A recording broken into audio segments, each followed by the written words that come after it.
தேர்வு முறை என்பது அறியாமையை அளக்கிற அளவுகோல் தானே தவிர அறிவை அளக்கும் அளவுகோல் அல்ல.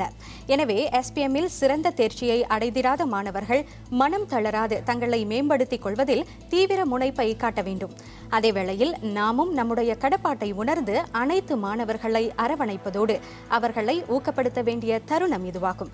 அந்த சிந்தனையுடன் SPM தேர்வில் சிறந்த தேர்ச்சியை பெற்ற இந்திய மாணவர்கள் தங்களது மகிழ்ச்சியை பகிர்ந்து கொள்ளும் காணொலியுடன் நிறைவடைகிறது இன்றைய ஆஸ்ட்ரோ செய்திகள். மீண்டும் சந்திப்போம்.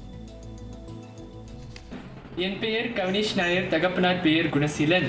நான் SMK டத்தோ ஹஜி அப்துல் வஹாப், அதாவது சுங்கைசிப்பூரில் இருக்கிற இடத்துல நான் படித்தேன். இன்று SPM தேர்வு முடிவுகள் வெளிவந்துச்சு. எனக்கு 12 ஏக்கள் கிடச்சிருக்கு.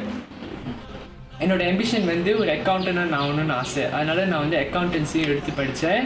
அதில் எனக்கு A+ கிடச்சிச்சு. அதனால் எனக்கு ரொம்ப சந்தோஷமாக இருக்குது. என் பெயர் த்ரிஷா, நான் பாட்டிக்சனில் வசிக்கிறேன். SPM தேர்வில் நான் 11 ஏக்களை பெற்றேன். என் சாதனைக்கு துணையாக இருந்த என் பெற்றோர்களுக்கும் ஆசிரியர்களுக்கும் நன்றியை தெரிவித்துக் கொள்கிறேன்.